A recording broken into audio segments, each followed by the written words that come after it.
తెలంగాణలో 2 రోజులు భారీ నుంచి అతి భారీ వర్షాలు కురిసే అవకాశం ఉందని హైదరాబాద్ వాతావరణ కేంద్రం తెలిపింది. రాష్ట్రంలోని భద్రాద్రి కొత్తగూడెం, మహబూబాబాద్, ములుగు జిల్లాల్లో అత్యంత భారీ వర్షాలు కురిసే అవకాశం ఉన్న నేపథ్యంలో రెడ్ అలర్ట్ జారీ చేసింది. అలాగే జయశంకర్ భూపాలపల్లి జిల్లాకు ఆరెంజ్ అలర్ట్ జారీ చేసింది. అలాగే కొన్ని ప్రాంతాల్లో ఉరుములు మెరుపులతో కూడిన వర్షం పడే అవకాశం ఉందని హెచ్చరించింది. ఈదురు గాలులు గంటకు 40 కిలోమీటర్ల వేగంతో వీచే ఛాన్స్ ఉందని పేర్కొంది.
తెలంగాణలో 2 రోజులు భారీ నుంచి అతి భారీ వర్షాలు కురిసే అవకాశం ఉందని హైదరాబాద్ వాతావరణ కేంద్రం తెలిపింది.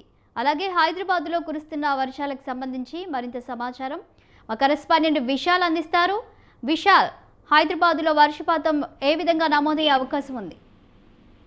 రైట్ షాలిని, బంగాళాఖాతంలో ఏర్పడిన అల్పపీడనం రానున్న వచ్చి 24 గంటల్లో వాయుగుండంగా మారే అవకాశం ఉందని వాతావరణం తాజా సమాచారం అందించింది.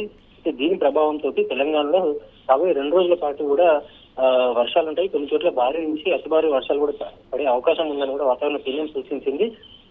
ఈ రోజు తెలంగాణలో 3 జిల్లాలకు రెడ్ అలర్ట్ ను వాతావరణ కేంద్రం జారీ చేసింది.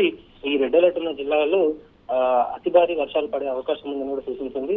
దీంతో పాటు ఇప్పటికే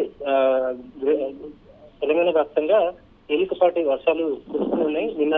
నిన్న కూడా గ్రేటర్ హైదరాబాద్ వ్యాప్తంగా తేలికపాటి నుంచి మోస్తరు వర్షాలు అంటే 2 నుంచి 4 సెంటీమీటర్ల వర్షపాతం నిన్న నమోదైంది. ఇంకా తెలంగాణ వ్యాప్తంగా నిన్న ఎక్కువగా మనకి మెదక్లో, కామారెడ్డిలో ఈ జిల్లాలో ఎక్కువగా మనకి ఎక్కువ సెంటీమీటర్ల వర్షపాతం నమోదైంది.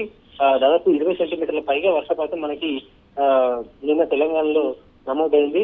ఇంకా రాబోయే రోజుల్లో కూడా ఈ వర్షాలు ఉంటాయని వాతావరణ కేంద్రం సూచించింది. ఇక ఇప్పటికే వాతావరణ సూచనలతో ప్రభుత్వం అప్రమత్తం అవడంతో పాటు జిల్లాల వ్యాప్తంగా జిల్లా కలెక్టర్లు కూడా అప్రమత్తమయ్యారు.